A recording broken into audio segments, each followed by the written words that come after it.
week. Does anybody need a copy of that again? Okay, Nick's got the copy, so he's handing them out. If you keep your hand up, Nick will bring you a copy. We should only have a few that didn't get one. And we looked at the one side last week, the side that says Isaiah's text still speaks. We looked at that last week. And this evening we'll be looking at the side, the prophetic poem about Cyrus. Don't get too involved in that yet. We've got to do some foreground. We've got to lay some foreground before we really get into that. Who would like to read Isaiah 41, 2 through 5 for us?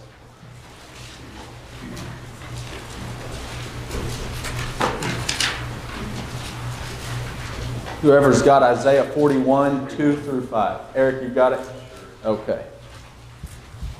2 through 5. Yes.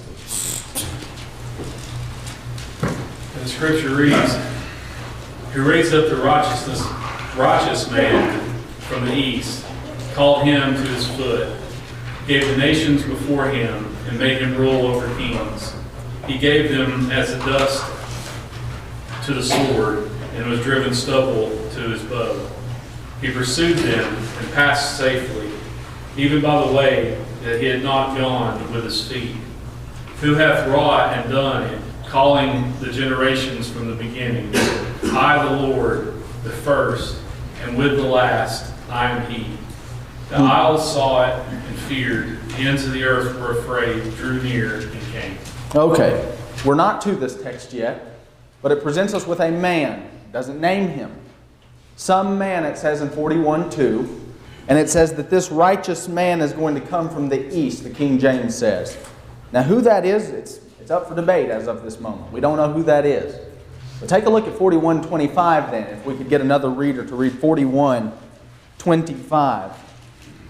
I have raised up one from the north, and he shall come from the rising of the sun. Shall he call upon my name, and he shall come upon princes as upon water, and as the potter treadeth clay. Okay, thank you. And then if we could get another reader to read, let's read 46:11.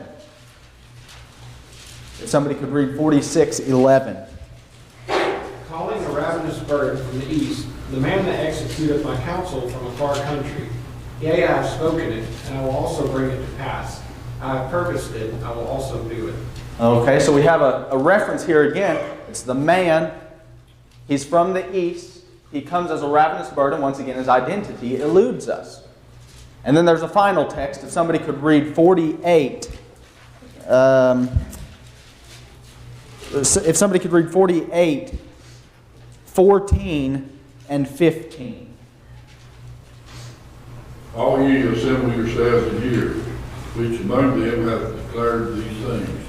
The Lord hath loved him, he will do his pleasures in Babylon, and his arm shall be on the Chaldeans. Even I have spoken, yea, I have called him. I have called him, and he shall make his way prosperous." Okay.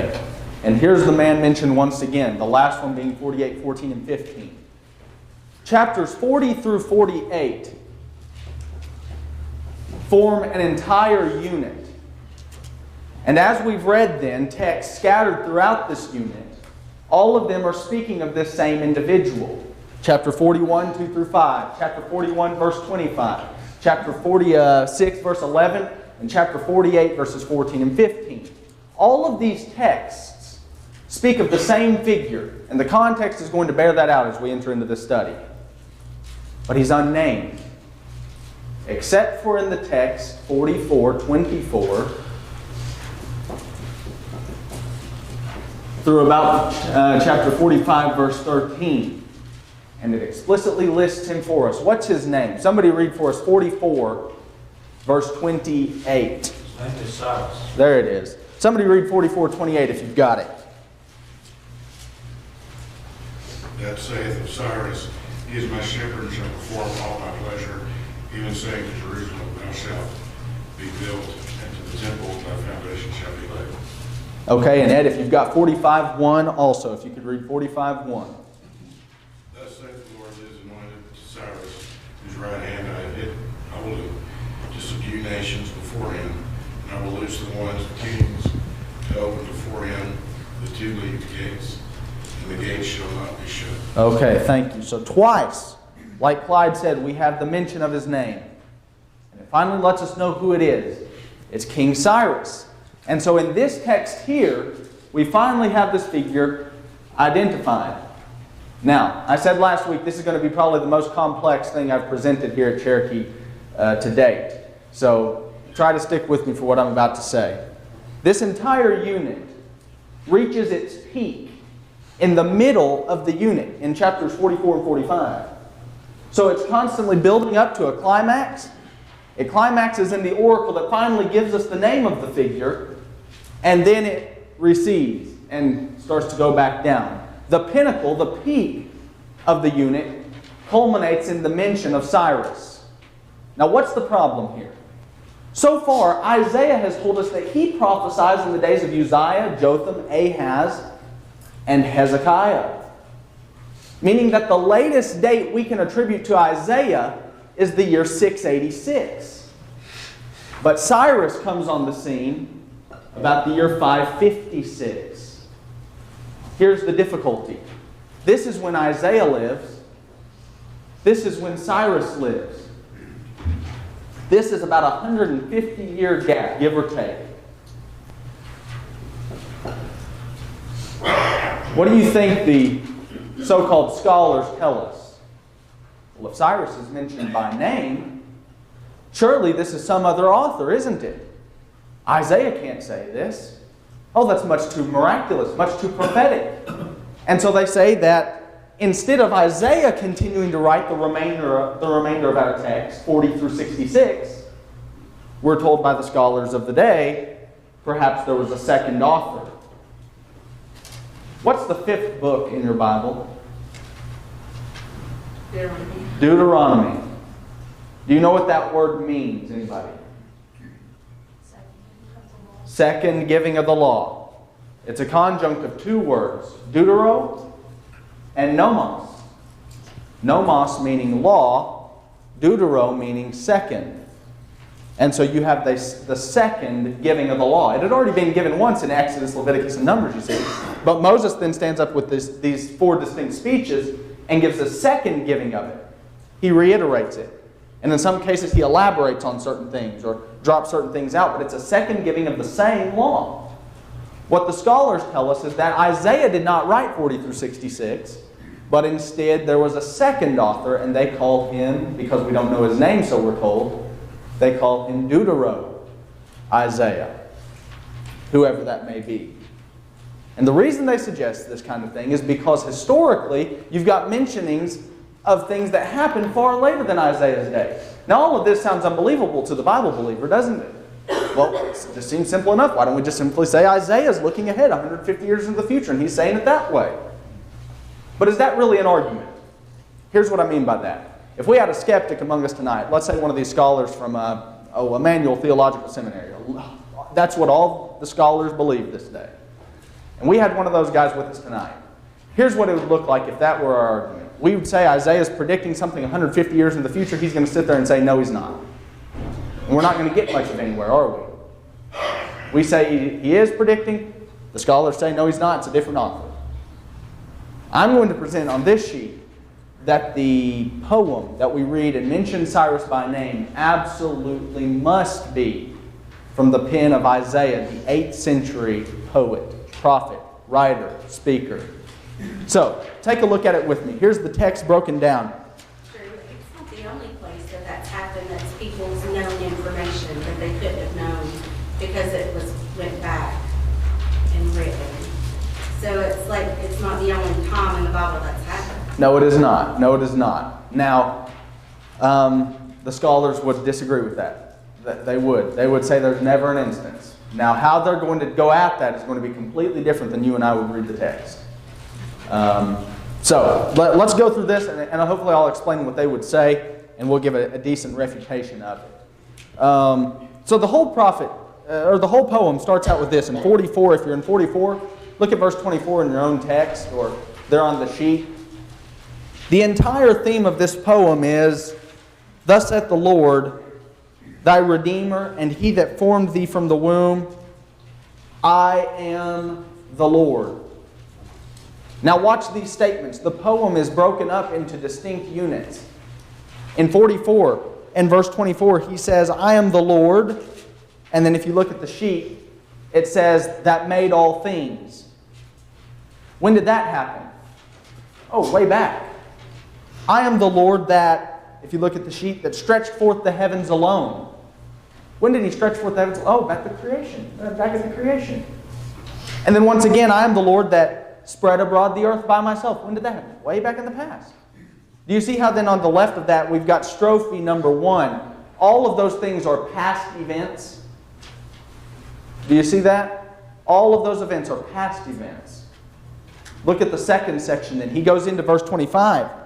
"That frustrateth the tokens of the liars," and then he elaborates on it, "and makes diviners mad.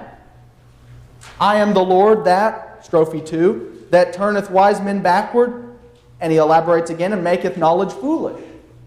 And again, I am the Lord that confirms the word of his servant, and performs the counsel of his messengers." Do you see how all of those are in the present? We've had strophe number 1, all of the things which refer to the past. Strophe number 2 now refers with some elaboration to the present. What might you expect in the next part of the poem? The future. The future. Look at what he says. In 27. It's 26. In 26, if you look at the sheet, "that saith of Jerusalem, thou shalt be inhabited. I am the Lord that said also to the cities of Judah, they shall be built. And to the waste places I will build up." Do you see how we're working in the threes here? This is all arranged in the original syntax, by the way. And don't think I'm brilliant enough to come up with this argument. I got this off of another professor. But look at the threes. You've got 3 lines in strophe number 1. You've got 3 lines with elaboration in strophe number 2. You see how there are 3 units in strophe number 3? Well, watch this. He says this in the middle there. "That saith to the deep, be dry, and thy rivers I will dry up." Well, that throws our mathematics off, doesn't it? It's arranged poorly, we might say. Look at that. He goes from the 3 lines there, "that saith of Jerusalem," to the cities of Judah, to the waste places. Those are 3 lines with elaboration. But then the next section he says, "that saith to the deep, and thy rivers." And there are only 2 lines. Why does Isaiah do this, assuming that he's the author? He's making the point that there's going to be a climax in 44 verse 28. And so what we would expect in order to keep the triplets going, the 3, and now 3 larger units, we would expect 4 in order to make the mathematics line up. And this is what he's doing linguistically in order to demonstrate this is the peak of this broader unit, 40 through 48, all of the chapters 40 through 48. And here he comes out with it. In 44 and verse 28, "that saith of Cyrus," and now he names the man, "my shepherd." He calls Cyrus his shepherd. He says, "all of my pleasure he shall perform," even saying to Jerusalem, "thou shalt be built," and to the temple, "thy foundation shall be laid." Okay, and all of this is in the future. Now, if you are a skeptic and you don't believe that Isaiah could predict this 150 years in advance, what would you say? There are only 3 possibilities. Look at this. Number 1, down at the bottom. The skeptics can say, this is point 2, pardon me, down there at the bottom, reasons for this chart, point number 2. The skeptics can say this first. They can say the line about Cyrus is a later edit or gloss. So what they might say is everything in the poem belonged there, but that name Cyrus, this name didn't work its way into the text until after he had come. So some late writer put it in there. Isaiah didn't write his name. He couldn't have. He's just a historian, so we're told. But they might tell us that the name Cyrus got its way into the text after he had finally come about. There's a problem with that. If they say that only the name of Cyrus works its way into the text in that way, that disrupts the numerical system of the poem, doesn't it? You take that line about Cyrus out and you don't have the unity of the poem, do you? It breaks up. You don't have the triplets. It's not nice and neat. So you can't just take one line out. The poet never would have written it that way. Here's the second possibility. Well, maybe we shouldn't then say, if you're a skeptic, maybe we shouldn't say that Cyrus, the line about Cyrus alone works its way into the thing later, but the whole thing is a late addition. So this whole leaflet that we have here wasn't really in Isaiah's text. But later, after Cyrus had come about, some later writer took the whole poem and said, oh, let's drop this right here. And they started writing it into the text, you see. What's the problem with that?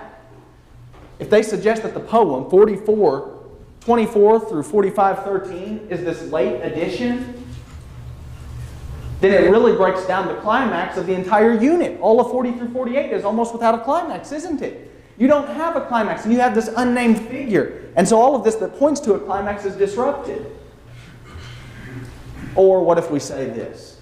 What if they say that the entire text, all chapters 40 through 48, are some late writing that came at this time by a later writer and not at all from the time of Cyrus? It had to come even later than Cyrus.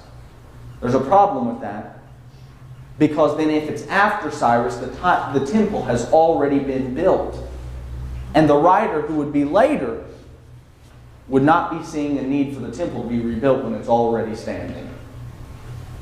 Here's the conclusion. Some of that's complex. That's why I've given a handout. Maybe it doesn't make much sense. Read through the bottom of the chart in your own time. But here's the point. It seems to me very clear that this text had to come from the 8th century prophet, Isaiah. And we need to accept him as being an inspired, miraculous writer who writes these things 150 years in advance. I see no reason why we should object to that. I've done a lot of reading here recently on the topic, and every skeptic I'm reading basically holds this idea that Isaiah couldn't predict. And why do they hold that? You're not supposed to hold that view if you're a scholar. Oh, that's nonsense. And so they're just accepting these things just simply because that's the way scholarship has gone. Isaiah writes this text. So jump back to 40, chapter 40. You know, you're with the, I expect it from a skeptic. You expect anything from a skeptic to keep you obeying the truth. But a scholar, make a statement like that. Not think about what they said. You just credit the prophecies of Christ. You know, because Christ wasn't always named. Yeah, You know, if you take that same approach and apply that throughout the scriptures, the Old Testament, well, I wouldn't call myself a scholar, I would call myself a fool. Yeah. You know, take that position and approach the Bible like that. It's just foolishness. Yeah. It's sad to see what people do with the Bible as a canon, as a text. We don't do that to Shakespeare.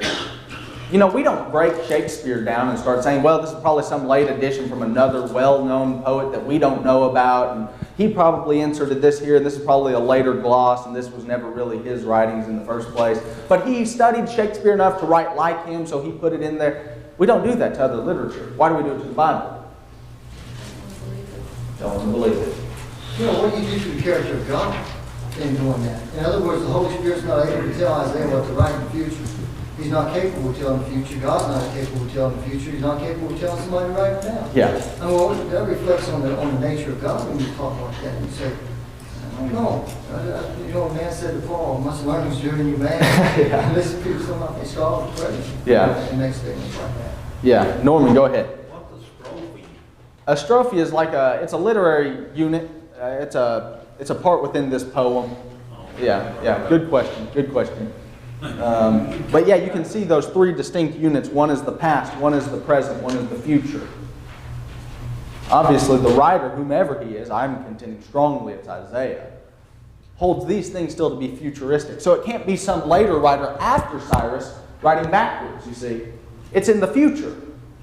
He's writing about it as though it still has to come. Okay, any other questions or comments? Well, Isaiah and others are prophets. They're foreseers, or foretellers. But throughout the Bible, we say skeptics and scholars. Scholars should not doubt that God revealed His will to the people that wrote the Bible, old and new. Because I saw a note here that occurred in 1 Kings chapter 13, verse 2. With Josiah, yeah. Josiah, 400 years after this. So God had to have a hand in that, because how would the writer, which was Moses, or whoever wrote Kings, know Josiah was 400 years in the future? Yes, yes. Now, the skeptics would say to that, they would say the writer of Kings is a later writer, and he writes all of this, making it look like it's a prophecy. So we've got a real battle on our hands. You know why? Even when we send our kids, here's the battle. You send your children to a secular university, they're being told that God doesn't exist, and they're being told that evolution is true. On the other side of things, you send your children to a Christian school, and I'm even talking about 10 out of the 12 schools within our brotherhood teach exactly what I've just set forth about the text of Isaiah. Isaiah couldn't have written Isaiah. It's too miraculous. Our children are at battles, even at our Christian universities. David Lipscomb College University, they don't believe in a unified opposite of Isaiah. I know the scholars that teach there. Abilene Christian, they gave up on the unity of the text a long time ago. And so I'm saying we've got dangers when we send our kids even off to these other universities. And you know what they're hearing? The same kind of thought. Organic evolution. But those principles just simply being taken from the scientific realm and being applied to our literature. Who would have thought? Who would have thought, back in the days of Darwin, that organic evolution would have creeped into our music, our art, our literature? Take a class on worldviews and you'll see that that is the way the world works. 7 years. I'm telling you, 7 years. Whatever's being said in the world, add 7 years and you'll hear it being said in the church. You take those same principles that are being taught in the secular world, give it 7 years and you'll hear those same principles being applied to our religion. And that's the battle we're up against. We're up against a battle where people say, the Bible's not really the Bible. You really believe every word's the God-breathed Word of God? Yeah, we do. They don't. And that's the kind of battle we're facing. When we send our children out into the religious world even, the religious world has given up on the Bible. So thank God for the people who feel the need to defend it for what it is. And I contend, and I would strongly contend this, go to my grave, that there's no need to see a multiplicity of authors when it comes to the text of Isaiah. Why Isaiah? I mean, have you looked into that? Why prophets? Why not? It's all of them. Moses didn't write the Pentateuch. Daniel didn't write Daniel. Isaiah didn't write Isaiah. So basically what they keep doing in order to make everything non-prophetic is they just keep adding years. So instead of Isaiah writing all these texts, it's a later writer. Instead of Daniel saying all that he said about Jesus, it's a later writer. Instead of Moses saying all that he said about the nation and their situation, it's a later writer. And that's their conclusion in order to get away from this miraculous idea. But they don't tell you who the writer is. No, they can't. They can't. And there are problems. Thank God for people like J.W. McGarvey. McGarvey had a book on Deuteronomy, excellent read, where he really defends, this is why we are needing to defend the authenticity, the authorship of the text and the way that the Bible makes the claim.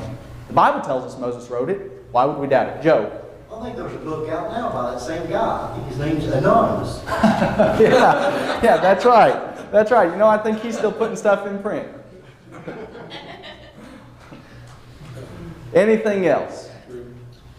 You know, it's interesting that the people who try to diminish the Bible, they never prove it. They just make allegations. Yeah. And, you know, it's like going to a debate and your side, all you have to do is just say something and you never have to put any proof behind it. Right, right. So, and like you're saying, it's difficult to study with somebody like that because they really don't want to know. Yeah, yeah, you're right. You are right. Well, it's the same ones that say God don't exist. Yeah, you're right. That's I was listening to a professor, a scientist, Christian, and he made the claim that he was getting bullied into accepting evolution. Well, that's the way it's going. I mean, we're getting bullied into accepting liberalism, aren't we? I mean, we're getting bullied into giving up our guns, our free speech. And that's what's happening when it comes to the text of the Bible. We're getting bullied. If you want to be a smart person, you can't believe in God. You can't believe that He gave us the Bible. Oh, you're one of those traditionalists, aren't you? Oh, you're one of those old folks. I bet your grandparents taught you this. You know? That's the story we're hearing. We're getting bullied into accepting something whether the evidence is there or not. Look, I stress this to our young people as much as I can. We need to have an obnoxious demand for evidence. I don't care who makes fun of me. I'm not going to accept what the scholars say. We need to have an obnoxious demand for you show me the proof, and that's where we'll go. So, I do my best at trying to add up the evidence. You should as well. Clyde, go ahead. You can see where all the atheists come from. You know, they don't believe in God. They don't believe in anything. And you know, they've even tried to change a lot of our Constitution and our wording on our money and stuff like that. Thank goodness that they haven't done that. Because Congress and the authorities haven't changed that. But if they have their way, they will. Yeah. So that's where it all comes at. Yeah. Well, some of that may seem really foreign to Isaiah. Trust me, it's a very contemporary issue. That's what's under fire. The text we're reading tonight, it seems to me, is very predictive. Isaiah's looking forward into the future. Though there are difficulties with that, I admit. I've tried to wrangle with those to the best of my ability. I seek the advice of brilliant people in the area that have tried to work through some of these things with me, and I think I've come to a good conclusion on most of them. If you have any questions about that, feel free to raise them. 40 verse 1 then. You're going to notice as we start this section, we're through the gloomy part of the book. And that's a good thing. What we're going to start reading now is really blissful poetry. He says in 40 verse 1, comfort ye, my people, saith your God. Speak ye comfortably to Jerusalem. Cry unto her, that her warfare is accomplished, that her iniquity is pardoned. For she hath received of the Lord's hand double for all her sins. Okay, in Isaiah's book, as far as now the timeline goes, we have been working with the year 790-ish to about 680-ish. And that deals with the chapters 1 through 39. There is a major event that is presupposed before we get to chapter 40. And that is the idea that they have finally gone into Babylonian captivity. See, the threat back here is Assyria. But as we enter into chapters 40 through 66, the threat now is presupposed not to be Assyria, it's Babylon. There's a major event that has happened. The destruction of the temple. The captivity that's been in Babylon, that has been wrought for 70 years. So whatever year Isaiah is assuming now, it is after the exile. This whole side of things is post-exilic. And this side of things is pre-exilic. Before the exile, the captivity happens. They spend their 70 years in Babylon. And now Isaiah 40 opens up, writing as though it's after the exile. So when he's speaking comfort to them, he's preaching to them about leaving captivity. Isaiah, I'm going to use it this way, he projects himself forward by about 200 years. Now what that means then is he's speaking to a 6th century generation who is not yet in existence. It's a hypothetical. Imagine if you were to write a letter right now to your great-great-great-grandchildren. That's what Isaiah is doing, hypothetically. He is speaking these things. He's projecting himself as though the generation who's in the captivity is already on the scene. So he says in 41 and 2, comfort, your iniquity is pardoned. And then he says this, 40 verse 3. The voice of him that cries in the wilderness. This is the voice. This is God's voice, saying, prepare ye the way of the Lord. Make straight in the desert a highway for our God. Every valley shall be exalted, and every mountain and hill shall be made low. And the crooked shall be made straight, and the rough places plain. And the glory of the Lord shall be revealed, and all flesh shall see it together. For the mouth of the Lord hath spoken it. Okay. This text is used in a later text, a New Testament text, by John. And John says, if you're really looking for my identity, you can call me the voice. And they knew, that's the voice from Isaiah 40 verse 3. What John is doing is he is taking this whole platform, this whole program about judgment and redemption, and he is insisting that it stands as a prototype for what he and Jesus are doing. In the same way that God redeemed the people out of judgment, John and Jesus come on the scene even later than what Isaiah is talking about contextually here. And John says, Jesus and I, we're going to take on this task of bringing people out of judgment, redeeming people. So he uses the Babylonian situation as a model or as a prototype. The immediate context is about Babylon and redemption from it. The ultimate context is talking about then ultimately redemption worked through Jesus. Now, take a look at Take a look at Exodus 16. If somebody has Exodus 16, 7 through 10, and go ahead and read that for us. Exodus chapter 16, verses 7 through 10. And in the morning you shall see the glory of the Lord, for he hears your complaints against the Lord. But what are we that you complain against us? Also Moses said, this shall be seen when the Lord gives you meat to eat in the evening, and in the morning bread to be full. For the Lord hears your complaints which you make against him. And what are we? Your complaints are not against us, but against the Lord. You say, continue. Then Moses spoke to Aaron, saying to all the congregation of the children of Israel, come near before the Lord, for he has heard your complaints.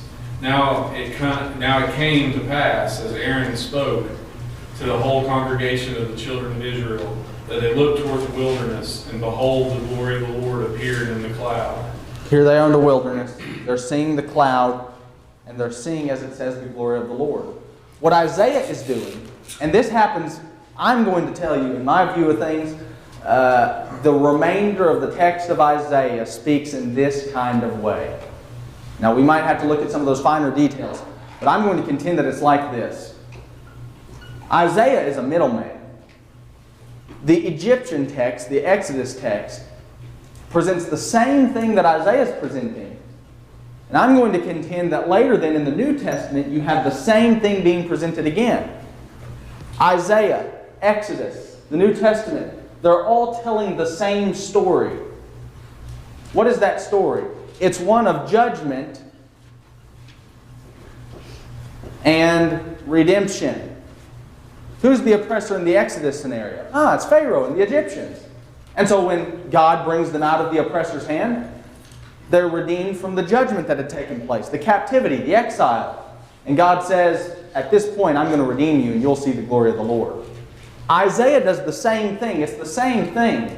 But in his day, the oppressor is not Egypt. It's not Pharaoh. It's Babylon and Nebuchadnezzar. And then when Jesus and John come on the scene, it's not Pharaoh, it's not Nebuchadnezzar, it's sin and Satan. And they make a reapplication of the same text. So it seems to me that Isaiah 40 in the context is talking about Babylon, but it becomes reused as a model for what happens through Jesus and John. Take a look at Isaiah 40 again. He says when he brings them out, he says, we're going to prepare the way of the Lord. We're going to make straight a highway. We read in some of those other texts in the first part of Isaiah. He says they're going to make straight, make a highway in the desert for God. The valleys will be exalted. The mountains and the hills will be made low. There's going to be a rearrangement of the system. The oppressor's world is being brought down. Jehovah's world through his people is being uplifted and exalted. And so he says in verse 5, the glory of the Lord then, when he redeems his people from Babylon, will be revealed. And of course, this comes to light again. It replays itself in Christ. And then it says in verse 6, the voice said this, cry. And he said, what do I cry? And he said this, all flesh is grass. This is God's message. All flesh is grass. All the goodliness thereof is as the flower of the field. The grass, it withers. The flower, it fades. Because the King James says spirit. Anybody else have a different translation there? Breath. The breath or anything else even? Okay. Anybody have wind? Okay, maybe not. Anyway, there's an adequate translation as well. The breath or the spirit, the wind of the Lord blows upon it. Wind is pretty good. Surely the people is grass. The grass withereth, the flower fades. But here's the message. The word of the Lord shall stand forever. Forever. What does he mean when he says the word of the Lord shall stand forever? I think what he means is the same thing I'm presenting here. This truth that God redeems is going to be replayed over and over again. This isn't a one-time event, you see. It's not just that it happened in Egypt. It's not just that it happens in Babylon. God does this over and over and over again. And that's the word that he's proclaiming. It's a word of redemption. God is their Savior. God is their Redeemer. And let me say this. Some of this may seem somewhat sketchy at the moment because we've heard these passages exclusively about Jesus so long in our past. I'm telling you, as the context unfolds itself, it will become clear that the immediate reference is Babylon and that Jesus is seen, but Babylon stands as a model working towards that end. Okay, take a look at verse 9. O Zion, that bringeth forth good tidings, get thee up into the high mountain. O Jerusalem, that brings good tidings, lift up thy voice with strength. Lift it up, be not afraid. Say unto the cities of Judah, here's the message they're saying, behold your God. When they come out of the exile, they're going to be saying, we see God. We know His work. Then it says in verse 10, behold, the Lord God will come with a strong hand. His arm will rule for Him. Behold, His reward is with Him, and His work before Him. He shall feed His flock like a shepherd. He will gather the lambs with His arm, and carry them in His bosom, and shall gently lead those that are with the young. This kind of imagery is used in the Exodus. So let's get that passage. Take a look at Psalm 78. Whoever's got Psalm 78. And verses 51 and 52.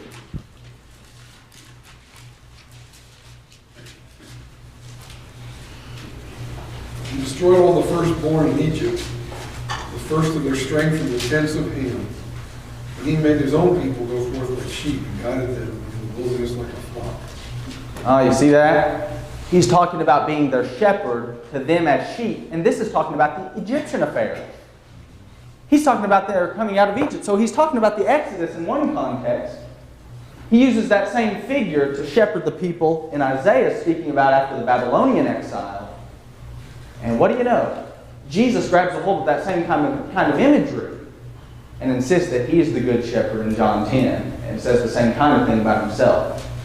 So you've got the same kind of thing, the word of the Lord, happening again and again and again. It's like the story is replaying itself over and over.